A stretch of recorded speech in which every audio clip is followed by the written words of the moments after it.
Hello and welcome to the Exercism podcast. If you are looking to get really good at programming, then this is just the podcast for you. Being a phenomenal programmer is about so much more than just knowing a coding language. It's about being able to solve problems, understand the best tools to solve the problems with, and think things through with clarity. Well, hello and welcome to the Exercism podcast. My name is Jonathan. It's a privilege to be back sharing life and stories with you wherever you may be. So today we have a guest whose name is Carl, and I'm going to dive straight in and just ask Carl to introduce himself a little bit. So Carl, tell me, where are you from? What are you getting up to at the moment? And how did you come across Exercism? Well, I live in the city of Gothenburg in Sweden, and I'm currently a full-time student. But when I got into tech and programming, I used Exercism. I started with the Python track, and I think Python track is the best track for most beginners because Python syntax is pretty straightforward and, in my opinion, pretty human nature. And there isn't, when it comes to the types of programming language, Python is pretty kind to you. It doesn't have that many types, data types. But yeah. And so I started with doing the concept exercises and following the syllabus. And I did that like every other weekend, doing one or two exercises. And after a while, when I actually, because when in the beginning, did a lot of mistakes, which I look back on. And now when I got older, or like now when I've programmed for longer, I can now tell those mistakes. So your code doesn't have to be perfect in the beginning. And what I liked was that when I've done a lot of exercises on the Python track, I actually moved over to the Ruby track. Okay. So why Ruby is a great language to move from Python is because there are a lot of similarities, and Ruby syntax is pretty similar, but there are some differences. And like Ruby is a lot more OOP, object oriented. So I think if for a beginner, I think it could be a pretty nice journey to start with Python and then move over to Ruby. Cool. So it's interesting that you started with Python. I mean, often when people come to Exercism, they have a bit of experience with development. It kind of, if you've had a bit of prior knowledge and experience in developing and coding, what people use Exercism for often is to upskill in a specific language. But am I right in thinking that you came without any coding or any programming experience and started with Exercism? Yes. I have done some like Scratch, like visual programming before, but never like actually code. But yeah, so it is rough starting from scratch. And I think that's something every programmer share, that it's the beginning, there is like a hill, and after you come up from like up the hill, it just becomes easier. Like I thought you were going to say you come up the hill and then the hill gets bigger and then you come up a little bit and then it keeps getting bigger and bigger and bigger. Did you experience feeling like there was a point where stuff made sense? Was there a moment when you were like, okay, yeah, I get this? Yeah. I mean, I mean, what is really like, it takes a lot of time to actually like fully understand something. And what most people in the beginning often do is use while loops a lot, because they are you can control them a lot more than the for loops, because the for loop you actually have to tell it before you start how long the loop has to be. And I think when I actually learned like how to properly use a for loop and not like overly use while loops, I think programming clicked, or like while loops clicked a lot more how loops worked.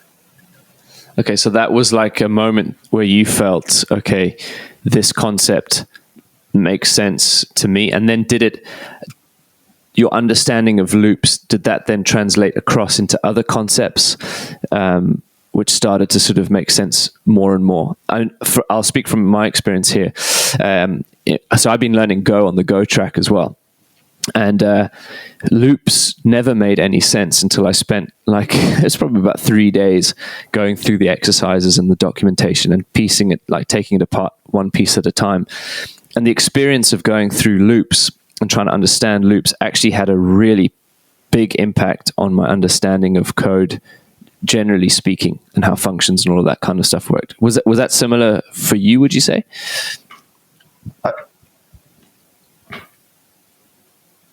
I mean, Python is, to solve different things, you often iterate over stuff. That's more or less the only thing you do in Python. You iterate over stuff to solve problems, meaning loops are very important to fully understand. And I think just when you actually fully understand loops in Python, you can do a lot of stuff just because everything is based on iterating over objects. Okay. Oh, that's cool. So you currently are studying, you mentioned briefly before this recording, like maths, physics. What other topics are you currently studying at the moment? What topics are you, or what subjects are you currently studying at the moment? I'm studying programming, math, and physics. Okay. How are you finding all of those? I mean, I did. The thing was that I actually did Exercism for a prep for those programming courses. Okay. And I realize I now know a lot more than those courses cover. That's awesome. Yeah. So I don't learn so much from those because I learned everything from Exercism instead. So are you saying, Carl, that actually people should do Exercism rather than a university degree? I mean, you don't, like a computer science, I guess, you actually learn a little bit more about how a computer works and like bits and stuff, while Exercism only teaches you programming and problem solving and all the logic parts in it. So I think there is still a point going to university. Cool. No, I was slightly pulling your leg there because I think we would probably offend a lot of people with university degrees if you told them that you don't learn anything. So we'll steer clear of that one. And Carl, tell me, I'm just going to ask you some more questions just around sort of growing up. Now, what was your I'm trying to phrase this. Like, as a child, did you enjoy problem solving? Were you kind of interested in like Lego or those kind of things? And the reason I ask that is because often when people do programming, there's quite like a natural enjoyment of problem solving as a thing. So growing up, did you have a lot of sort of hobbies or things that were more sort of technical? Or tell me a little bit about that. I mean, I like Lego. I did. I mean, I've I was good at like math when I was younger. So, and it's problem solving in that, trying to solve different math problems. But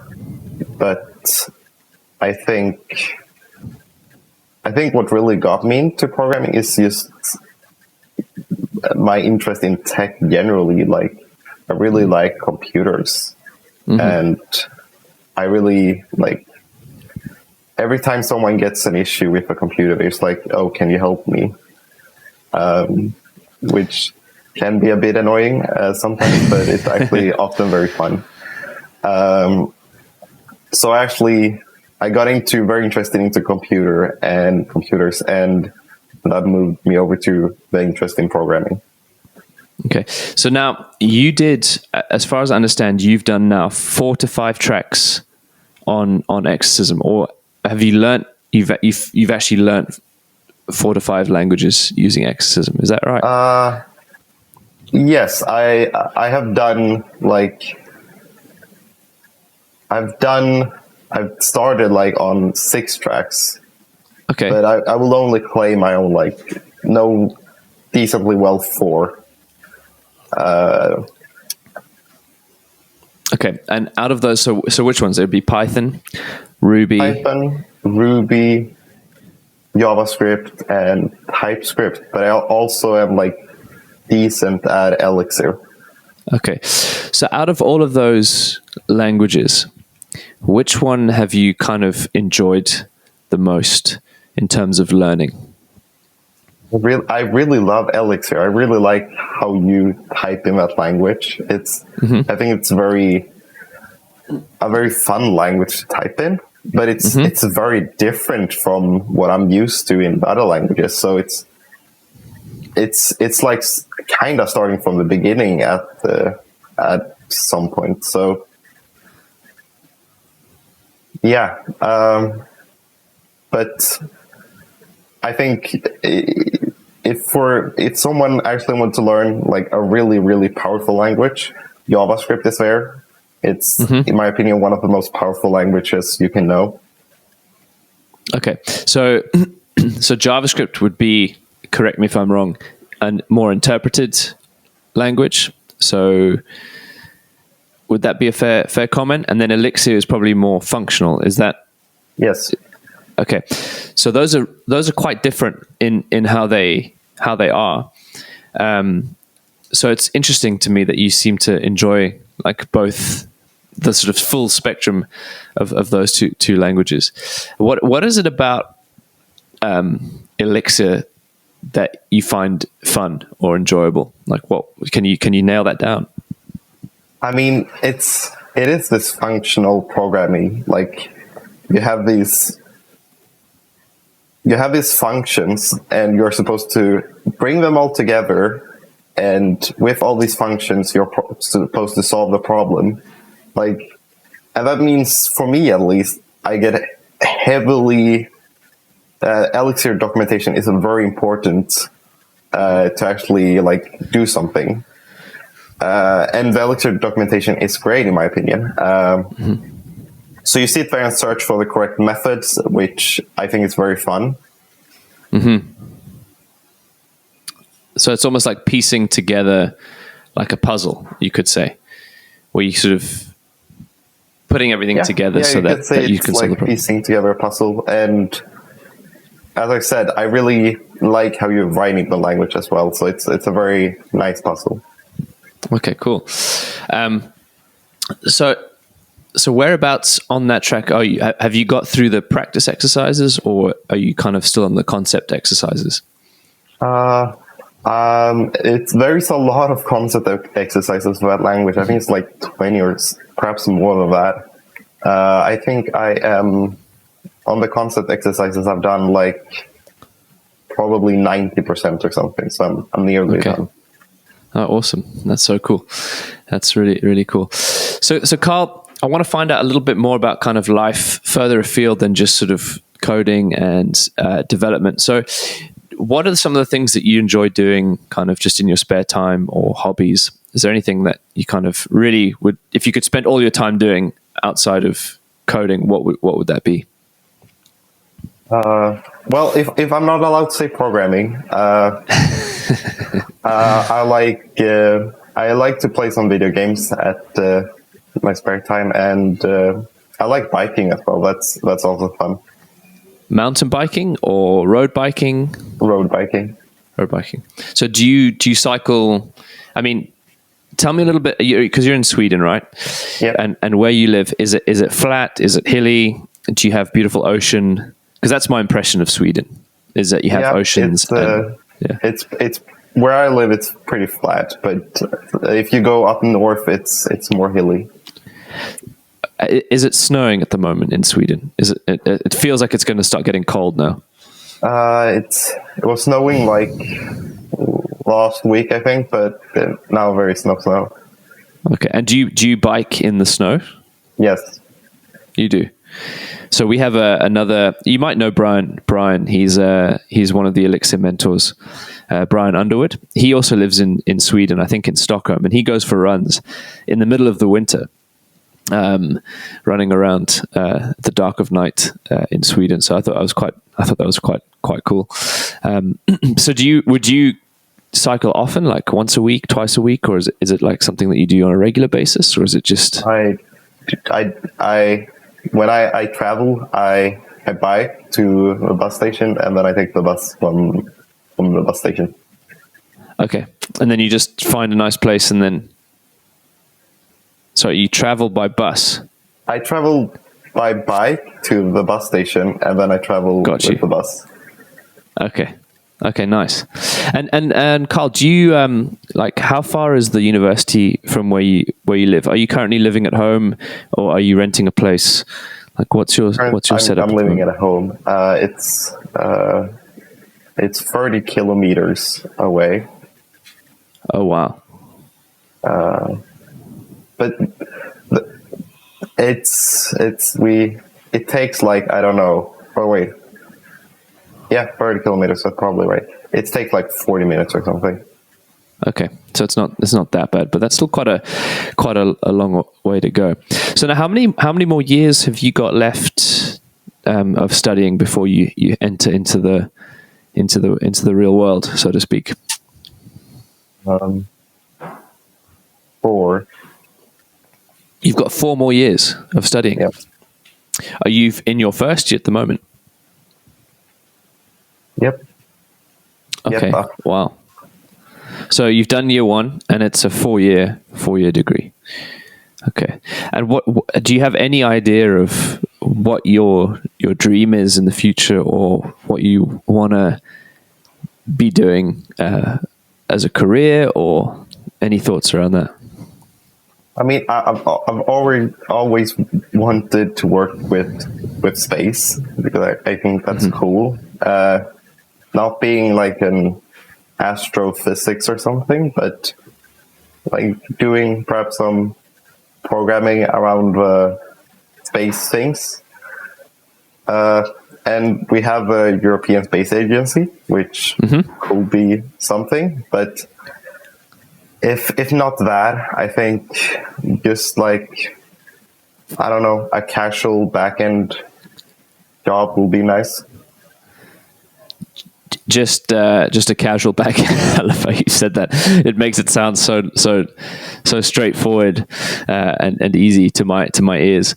But and do you think you would ever want to move somewhere else other than Sweden, or do you enjoy Sweden? Like, any thoughts around that? I mean, listen, I'm asking you questions that maybe you've never even considered just yet, because you've still got a few years to go before you have to make those choices. But space sounds really fascinating. Like, how are you gonna do that? Like, how are you gonna start getting into that? I have actually no clue. Never really thought about actually how, but I mean, we will see. It's more of a dream than like actually a plan. But to answer your earlier question, I've actually thought about perhaps living in like Canada or something, but I suppose I will still live in the northern part of the world still. Okay, so cold and ice and snow you're happy with that. Yeah. Carl, do you have brothers, sisters, siblings? I have a little brother. Okay, so there's two of you, and where is he? Does he enjoy programming? Do you teach him what you learn and what you know? No, he doesn't like programming. Actually, no. Oh, really? So there's no overlap. But do you play games with him as well? I play games with him sometime. Yeah. Is he much younger, or I guess he must be at school currently? He's like 5 years younger than me. Okay, so it's quite an age gap. No, that's cool. That's awesome. So, getting back to Exercism and your involvement. So now you're maintaining on the Python track, if I'm not mistaken. Yeah. Or like how contributing. Contributing. Okay, cool. Maintaining one day, but how are you finding that? What have been some of the things that you've learned through that experience? I mean, the people on the Python track is really cool, and it's really fun working with them. I mean, it is a lot. You learn, like, because currently I've done a lot of documentation, and you actually learn how to like do documentation, and you actually also have to do a lot of research often, and so you have a lot of documentation, and you learn a lot because you have to read all through a lot of like other people's documentation. So you actually dig very deep into the concepts. So have you enjoyed that specifically as a discipline in terms of contributing? Yeah, and I mean, I learn a lot when reading through those documentations. No, it's really cool. So in terms of contributing to Python at the moment, is your thinking that you'd like to start contributing to Elixir and to Ruby? Like, how do you foresee that? I mean, yeah, I could see myself contributing to the Ruby track, but Elixir, I don't think so. I have this long-term plan that I will contribute to the TypeScript track, but we will see. I think I will stay on the Python track for the next 6 months, actually. Okay, oh, that's cool. So tell me, can you explain to me a little bit about TypeScript? Like, just give me a sense of what it's all about. The reason I ask is I've heard about it. I have heard it kind of solidifies JavaScript, but again, you could tell me if I'm being completely wrong. It kind of helps just safety check JavaScript a little bit, but I could be wrong. What is it? Yeah, I mean, that's a pretty good description. I had a front-end class, and the teacher used JavaScript, and he like did some basic JavaScript in HTML, and and I copy pasted his code into TypeScript, and TypeScript was like, "Oh no, you shouldn't do this. It's unsafe." So it's a lot about that, like doing your code safe. So it's like doesn't crash and stuff like that. So it introduced types, so you don't have like type conflict, and yeah, generally tells you to do safe stuff and not unsafe code. Yeah, it is a different language, but it's very similar to JavaScript. But it's you can often think TypeScript as like JavaScript, but you put on armor on it, so it's like protected. Okay, so it is its own language. I think in my mind, I had this impression that it was almost like a plugin to JavaScript, but you're saying it's actually its own kind of language fully. I think it is. I mean, they are very similar, so perhaps they are the same. Like it's a plugin, but I like to think about it as its own language because it has some key differences. I've probably just offended every TypeScript fan out there by saying it's a plugin for JavaScript. I'm sure that'll get some interesting opinions flying around. But so for you, the safety part of TypeScript is kind of what makes it like a feature worth exploring more. Is that right? I mean, like, actually what got me into TypeScript was that my React library didn't support normal JavaScript and only supported TypeScript. But I've got used to TypeScript and I think it's really nice. It also makes the code more clear when you use like types, because you can actually see like, okay, this is taking a number and it outputting a string. So Okay. it get easier to read. Okay.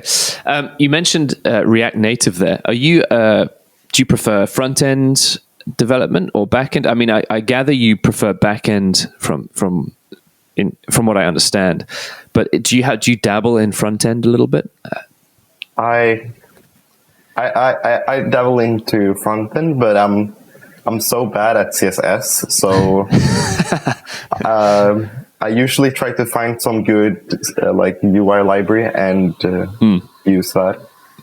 When you say bad at CSS, what do you mean by that? Like you just don't understand it, or it's just confusing, or there's too many? Like, what is it about it that you kind of struggle with? It's like there's so many like things you can assign to an object. Like there is like, to remove the thing on, like when you create a link in CSS or in HTML, you get like a line under the text, and then to remove that you have to add a text decoration and then write none to actually remove that. And it's so much like stuff you have to remember.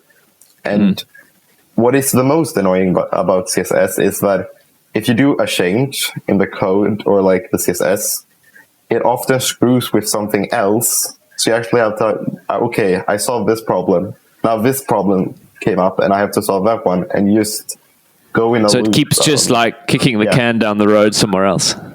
Oh, so that must be so frustrating. I guess my only experience with CSS was also trying to learn React, and you have so many variable, like you say, so many options. Like, do you expand it or do you constrain it?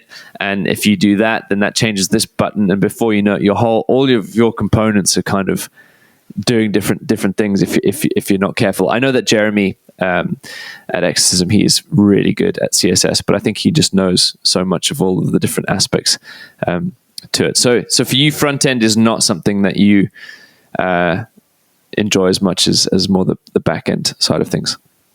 I have no problem with the like programming parts of the front end, but like the actual look is I don't really like. But the back end, it isn't. It's more, at least for me, it's more if it works, don't break it. Yeah, don't touch it. Let it be. I find it interesting how people tend to favor one or the other. Do you know what it is about the back end side of things? You say you like the fact that it just works. Does the like logical thinking through and the sort of processing of things for back end, is that what you would enjoy? Is that an aspect that you enjoy the most about it? Yeah, I mean, I do a lot of like,